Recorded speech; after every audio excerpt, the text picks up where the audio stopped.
बिस्मिल्लाहिर्रहमानिर्रहीम। अस्सलाम वालेकुम जी। तो ये 10वीं क्लास की मैथ का आज का पहला लेक्चर है।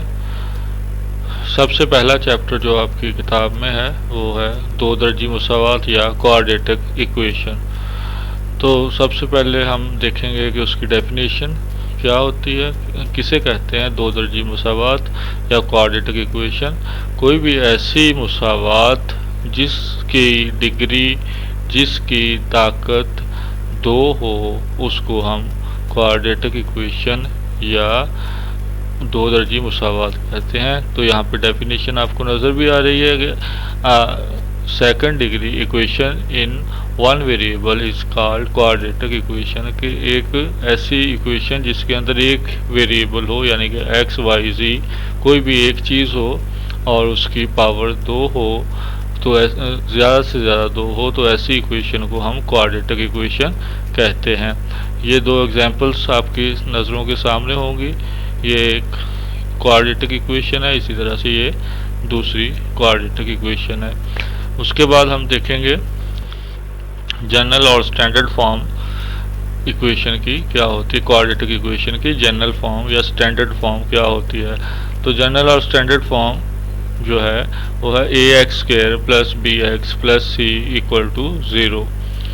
यहाँ पे ए जो है, ए बी और सी जो हैं ये कोई भी रियल नंबर हो सकते हैं, जबकि जो आपके पास यहाँ पे ए है वो कोफिशेंट होता है एक्स स्क्वायर का, बी जो है कोफिशेंट होता है एक्स का और सी कांस्टेंट वैल्यू होती है।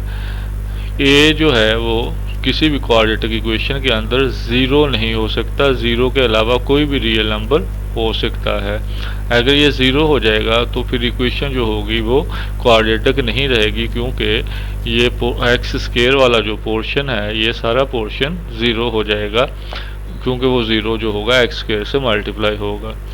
तो इसलिए अगर ए ज़ीरो हो जाता है तो वो इक्वेशन क्वाड्रेटिक इक्वेशन नहीं रहती। अब जनरल फॉर्म या स्टैंडर्ड फॉर्म क्या है, a x square plus b x plus c equal to zero. यानी कि सबसे पहले एक्स स्क्वायर वाली वैल्यू आएगी, उसके बाद एक्स वाली, उसके बाद कांस्टेंट और इक्वल टू ज़ीरो होगा।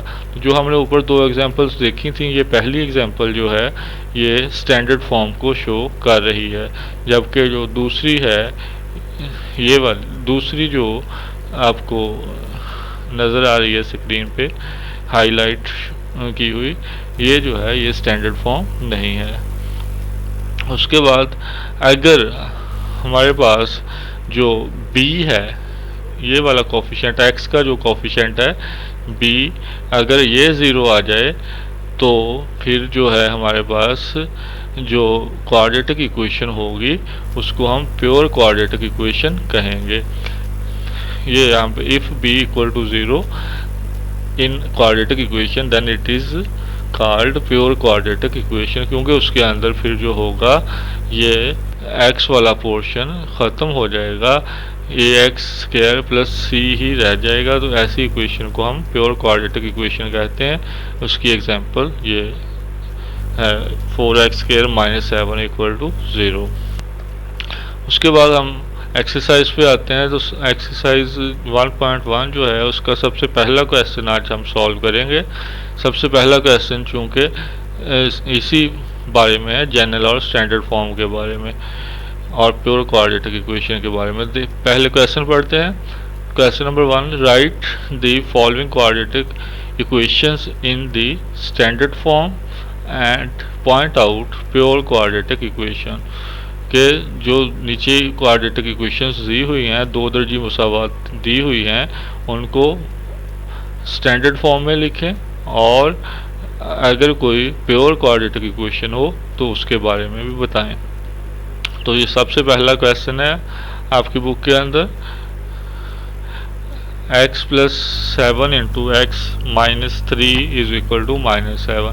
हमने इसको जो है स्टैंडर्ड फॉर्म के अंदर लेके आना है, यानी कि a x square plus b x plus c equal to zero. इस फॉर्म में हमने इसको चेंज करना है। तो सबसे पहले देखते हैं जी, हमारे पास जो है ये दोनों फैक्टर्स जो हैं मल्टीप्लाई हो रहे हैं, तो इनको मल्टीप्लाई करते हैं। पहली ब्रैकेट का पहला एलिमेंट लेते हैं, ये यहाँ पे हमने इसको लिखा x को, उसके बाद दूसरी ब्रैकेट जो थी वो हमने साथ इसके मल्टीप्लाई कर दी। उसके बाद जो दूसरा एलिमेंट होगा यहाँ पे हमारे पास बचा हुआ +7, ये +7 लिखा और उसके बाद दूसरी जो थी हमारे पास ब्रैकेट, दूसरा जो फैक्टर था वो यहाँ पे इसके साथ मल्टीप्लाई कर दिया। तो अब मल्टीप्लाई करते हैं, x और ये x मल्टीप्लाई होके x स्क्वायर हो जाएगा। उसके बाद फिर इसी तरह से ये जो x है, ये वाला x मल्टीप्लाई हो जाएगा ये -3 के साथ, तो ये -3 और x मल्टीप्लाई हो गया, -3x आ गया। उसके बाद ये +7 और x मल्टीप्लाई होंगे तो ये +7x हो जाएगा। उसके बाद ये +7 जो होगा ये +7 -3 के साथ मल्टीप्लाई होगा तो आंसर -21 आ जाएगा और equal to -7 as it is आ गया। फिर x स्क्वायर हमने वैसे ही नीचे शिफ्ट किया और ये -3x + 7x, इसको सॉल्व करेंगे तो -3x + 7x, तो +7 में से -3 को माइनस किया तो हमारे पास आ गया 4x और -21, और ये वाला -7 जो था इसको जब हमने राइट साइड से लेफ़्ट साइड पे शिफ्ट किया तो ये साइन चेंज होके +7 हो गया और इक्वल टू 0 अब हमारे पास बचा।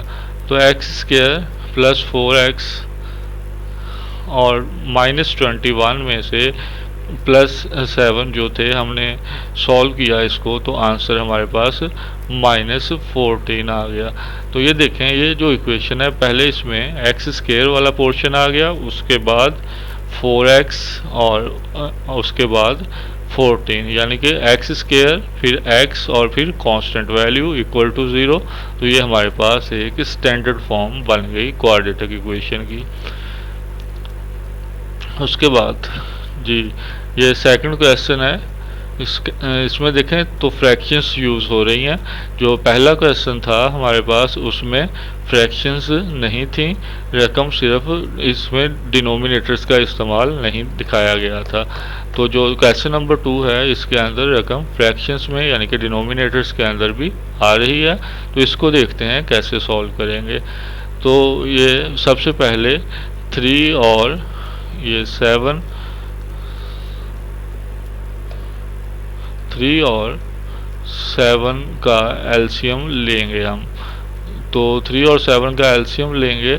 इनमें कुछ एलसीएम लास्ट ईयर आपने पढ़ा था 9th क्लास में, होता है जी common factor multiply by non common factor, लेकिन 3 और 7 के अंदर कोई भी कॉमन फैक्टर नहीं है तो इसलिए इनको मल्टीप्लाई करते हैं तो ये 21 हो जाएगा। तो 21 हमारे पास एलसीएम आ गया।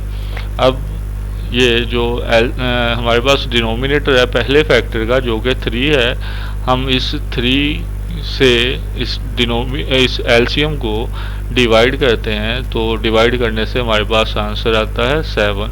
वो 7 जो होगा इस 3 के न्यूमिनेटर के साथ यानी कि x स्क्वायर + 4 के साथ मल्टीप्लाई हो जाएगा।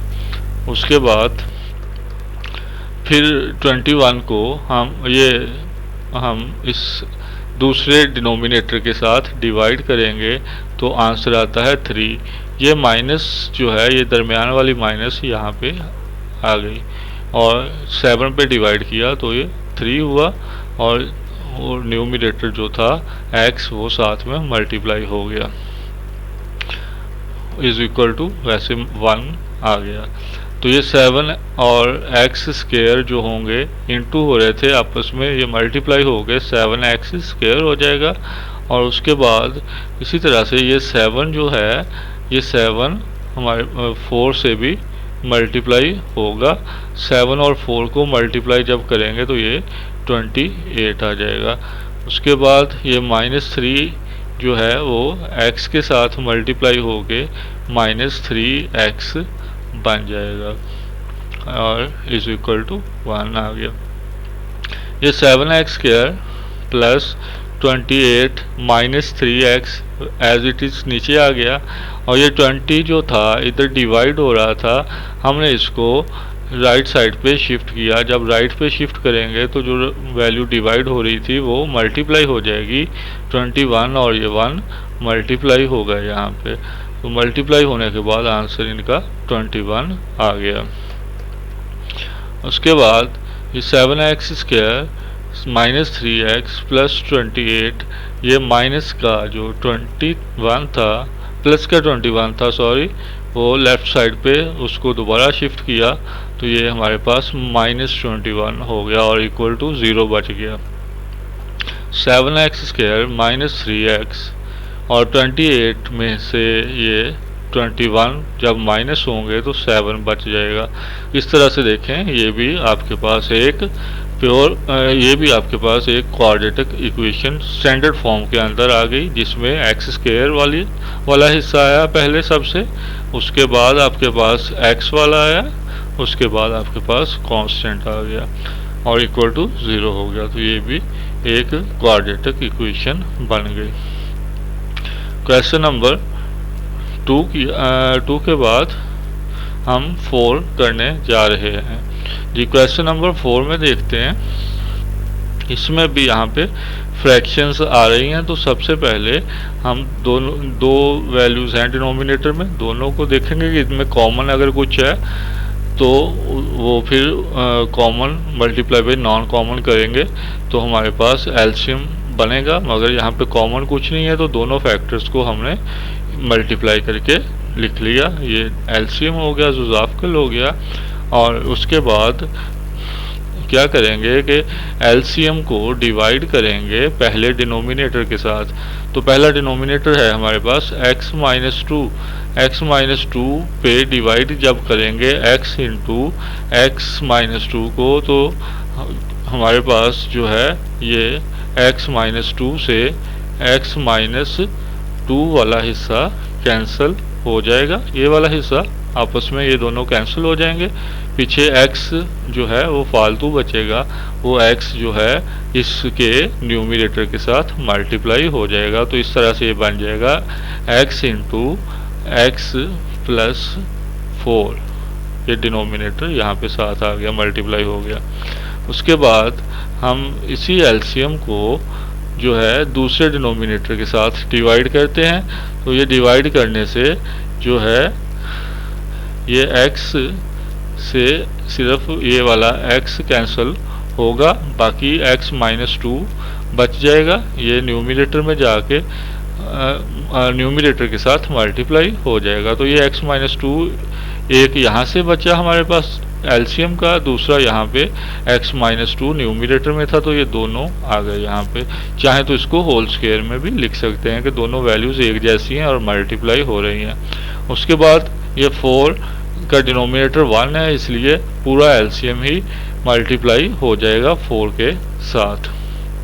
तो 4 के साथ ये पूरा एलसीएम जो है मल्टीप्लाई कर दिया गया यहाँ पे, ये पूरा का पूरा। उसके बाद मल्टीप्लाई करते हैं तो x को x से मल्टीप्लाई किया, ये x² हो गया, x को 4 के साथ मल्टीप्लाई किया तो 4x हो गया। फिर ये बाहर माइनस थी तो हमने ये ब्रैकेट का इस्तेमाल कर लिया ताकि अलामतें सही रहें। x को हमने मल्टीप्लाई किया, इस वाले x को जो है ये इस x-2 से मल्टीप्लाई किया तो हमारे पास ये हिस्सा आ गया। उसके बाद हमने जो -2 था यहाँ से, ये -2 जो है इसको मल्टीप्लाई दोबारा से किया x-2 के साथ, तो ये हिस्सा आ गया।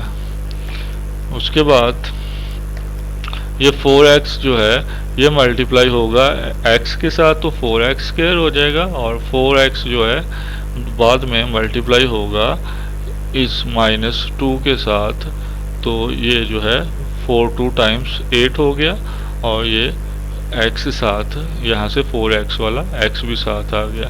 ये डिनोमिनेटर वैसे का वैसे ही लिख दिया गया। तो अब हम देखते हैं ये नेक्स्ट हमारे पास क्या बन रहा है कि ये x² जो था और इधर है हमारे पास 4x², दोनों पॉजिटिव साइंस के साथ हैं, प्लस हो रहे हैं, तो एक्स स्क्वायर और 4x स्क्वायर मिलके 5x स्क्वायर यहाँ पे हमारे पास आ गया।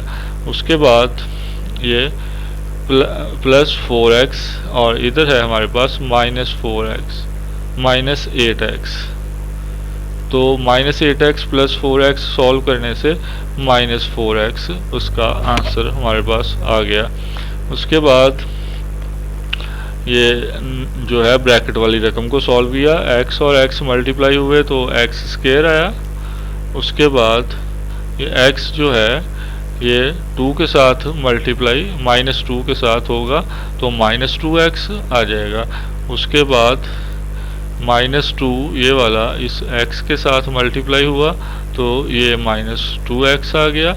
उसके बाद ये -2 इस -2 के साथ मल्टीप्लाई हुआ तो ये +4 आ गया, और इज इक्वल टू ये वाला 0 यहाँ पे ऐसे ही शिफ्ट हो गया, लेकिन जो था आपके पास ये डिनोमिनेटर यहाँ पे पड़ा था, ये डिनोमिनेटर दूसरी साइड पे जब जाएगा तो ये मल्टीप्लाई हो जाएगा, तो ये यहाँ पे आके मल्टीप्लाई हो गया।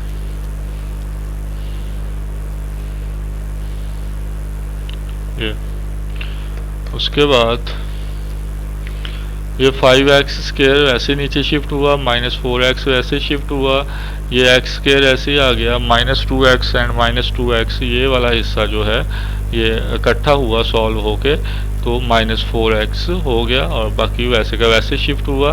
ये 0 के साथ मल्टीप्लाई करने की वजह से ये सारा हिस्सा 0 हो गया, इसलिए ये 0 आ गया। उसके बाद जी ये 5x स्क्वायर ऊपर से ऐसे ही -4x वैसे ही, ये माइनस है और ब्रैकेट के अंदर वैल्यूज़ हैं, ब्रैकेट ख़त्म करेंगे तो इस माइनस से ये सारे साइन चेंज हो जाएंगे, -x स्क्वायर हो जाएगा, माइनस और ये माइनस मिल के यहाँ पे प्लस का साइन देंगी। उसके बाद ये माइनस और ये प्लस मिल के यहाँ पे हमारे पास माइनस का साइन देंगे, और इक्वल टू ये 0 वैसे का वैसे ही आया। इसके बाद ये 4x स्क्वायर, ये 5x स्क्वायर सॉरी, और -1x स्क्वायर, इसको जब सॉल्व करेंगे 5x स्क्वायर -x स्क्वायर, 5 में से 1 को माइनस किया तो ये 4x स्क्वायर आ गया। और उसके बाद ये -4x और ये +4x ये आपस में कैंसिल होके 0 हो जाएंगे, लिखने की ज़रूरत नहीं पड़ेगी हमें, और ये -4 यहाँ पे 7 आ गया। उसके बाद यहाँ से देखें तो दोनों में जो है 4 आ रहा है, वो 4 हमने कॉमन निकाल लिया, ये 4 और ये 4 ये कॉमन आया यहाँ पे हमारे पास। और उसके बाद बाकी यहाँ पहले हिस्से में हमारे पास जो है 4x स्क्वायर में से 4 कॉमन जाने से x स्क्वायर बच गया, और इसी तरह 4 पे इस 4 को डिवाइड किया तो ये -1 हमारे पास आ गया। तो ये 4 जो है इधर जो ये मल्टीप्लाई हो रहा था, जो कॉमन हमने लिया था वो दूसरी साइड पे शिफ्ट किया तो वो डिवाइड हो गया यहाँ पे आके, और इस तरह से जो 0 डिवाइडेड बाई -4 किया तो आंसर जो है हमारे पास 0 आ जाएगा। तो ये हमारे पास इक्वेशन आई है जी, x square -x is equal to 0। तो देखें इसमें x वाला पार्ट ख़त्म हो चुका है, x वाला हिस्सा नहीं है, जो ax square plus bx plus c होता है, तो bx वाला हिस्सा नहीं है, तो इसलिए ये जो इक्वेशन है ये प्योर क्वाड्रेटिक इक्वेशन बनती है जी। तो अब क्वेश्चन नंबर हम 6 पे जा रहे हैं जी। तो क्वेश्चन नंबर 6 जो है ये आपके सामने है, इसमें फ्रैक्शंस दी हुई हैं, लेफ़्ट साइड पे 2 और राइट पे 1 फ्रैक्शन है। तो पहले लेफ़्ट साइड वाली फ्रैक्शंस को हम एलसीएम के ज़रिए से सॉल्व करेंगे। यहाँ पे फिर वही बात कि कुछ भी कॉमन नहीं है, तो दोनों फैक्टर्स डिनोमिनेटर के जो हैं वो एलसीएम का हिस्सा बन जाएंगे। उसके बाद हम एलसीएम को डिवाइड करेंगे पहले डिनोमिनेटर के साथ, तो जब पहले डिनोमिनेटर के साथ एलसीएम को डिवाइड किया जाएगा तो हमारे पास जो है ये हिस्सा जो है x प्लस 2 वाला हिस्सा x प्लस 2 वाले हिस्से से कैंसिल हो जाएगा, बाकी बच जाएगा हमारे पास x माइनस 3 x प्लस 3, वो हमारे पास यहाँ पे आ जाएगा इसके x प्लस 2 के न्यूमरेटर के साथ मल्टीप्लाई हो जाएगा ये यहाँ पे। उसके बाद ये प्लस का साइन जो कि यहाँ पे था वो इधर दरमियान में लगा दिया जाएगा और फिर दूसरे डिनोमिनेटर के साथ एलसीएम को डिवाइड करेंगे तो एलसीएम का x प्लस 3 का हिस्सा जो है वो कैंसिल हो जाएगा इस x प्लस 3 के साथ, तो बचेगा x प्लस 2 और न्यूमरेटर भी है x प्लस 2। तो x प्लस 2 और x प्लस 2 जब मल्टीप्लाई होंगे तो यहाँ पे मैंने स्क्वायर की सूरत में लिख लिया कि दोनों एक जैसे फैक्टर्स मल्टीप्लाई हो रहे थे, तो x plus 2 multiply by x plus 2 is equal to x plus 2 whole square, और राइट साइड वैसे की वैसे ही शिफ्ट की है, उस पर कोई प्रोसेस नहीं किया। तो ये अब ये दोनों को मल्टीप्लाई करते हैं तो ये ब्रैकेट का x जो है हमने लिया यहाँ से और इस फैक्टर से x हमने लेने के बाद दूसरे फैक्टर के साथ मल्टीप्लाई किया यहाँ पे। उसके बाद ये प्लस 3 लिया, ये वाला इधर आ गया प्लस 3, और उसके बाद ये दूसरा फैक्टर वैसे का वैसे ही यहाँ पे भी आ गया। उसके बाद ये होल स्क्वायर है तो a plus b whole square का फॉर्मूला यहाँ पे आप अप्लाई कर सकते हैं। क्या होता है जी, a square plus B square plus 2ab, तो ये आ गया हमारे पास x का स्क्वायर और b का स्क्वायर जो है ये 2 का स्क्वायर 4 आ गया, ये जो है 2 इसका स्क्वायर हमने लिया तो ये 4 हो गया। उसके बाद 2 इंटू फर्स्ट एंड सेकंड जब करेंगे तो 2 टाइम्स 4 हो जाएगा और ये वाला x मिलके ये बन जाएगा आपके पास ये वाला 4x। फिर डिनोमिनेटर में भी हमने यहाँ पे मल्टीप्लिकेशन शुरू की, तो ये पहला x जो था वो दूसरी ब्रैकेट पूरी के साथ मल्टीप्लाई हो रहा है, यहाँ पे ये हिस्सा आ गया।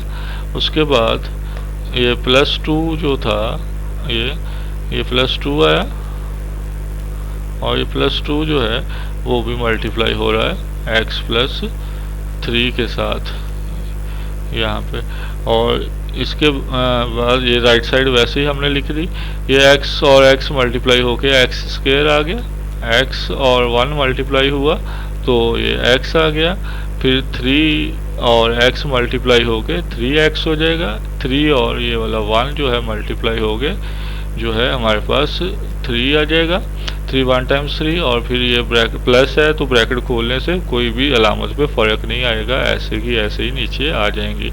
ये फिर डिनोमिनेटर में देखें तो x और x मल्टीप्लाई हो गया x स्क्वायर, x और 3 मल्टीप्लाई हुआ 3x हो गया, 2 और x मल्टीप्लाई हुआ 2x हो गया, 2 और 3 मल्टीप्लाई हुआ तो 6 हो गया। राइट साइड 25 ओवर 12 वैसे ही हमने लिख दी। अब उसके बाद ये x स्क्वायर एक यहाँ पे था और दूसरा भी x स्क्वायर है हमारे पास, दोनों जमा हो रहे हैं तो ये 2x स्क्वायर हो गया। उसके बाद ये x और फिर नेक्स्ट ये 3x और ये 4x, x and 3x 4x हो गया plus 4x is equal to ये सारे तीनों फैक्टर्स मिलके 4x एंड 4x 8x हो जाएगा। उसके बाद ये कांस्टेंट्स को देखते हैं तो ये है हमारे पास प्लस 3 और प्लस 4, इनको हमने ऐड किया तो ये प्लस 7 हो गया। उसके बाद डिनोमिनेटर में आए तो x square as it is आ गया।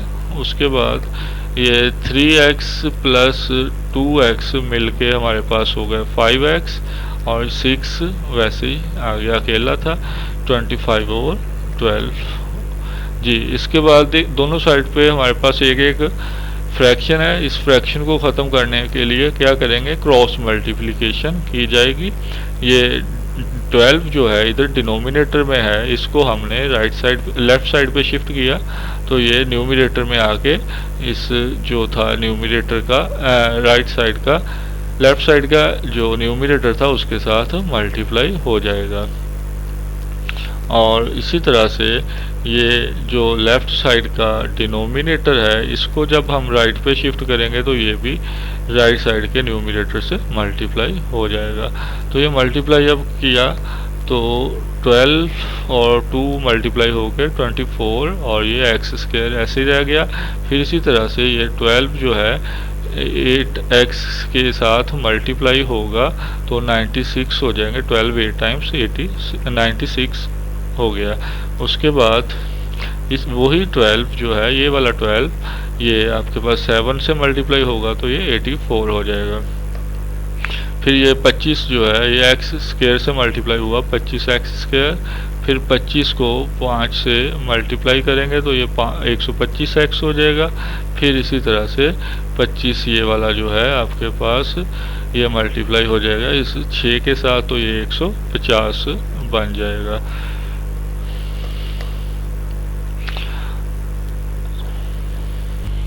जी, तो यहाँ से ये 25 जो है एक्स स्क्वायर ये यहाँ शिफ्ट हुआ 25x स्क्वायर और ये 24x स्क्वायर जो लेफ्ट साइड पे था उसको हम राइट पे लेके गए तो ये इसके साथ माइनस का साइन भी आ गया।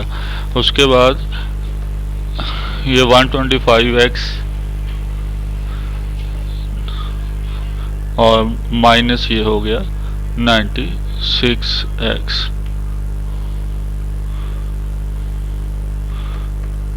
और ये 150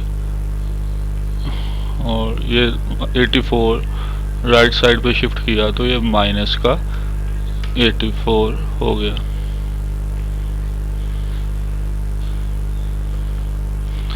इसको जब सॉल्व करेंगे तो ये 25x की 2 में से 24x की 2 माइनस किया x की 2 आ गया। इसी तरह से ये जो है 125 में से 96x माइनस हो जाएगा तो ये 29 आ जाएगा। और उसके बाद जब हम सॉल्व करेंगे 150 को में से माइनस करेंगे 84 को तो ये 66 बन जाएगा।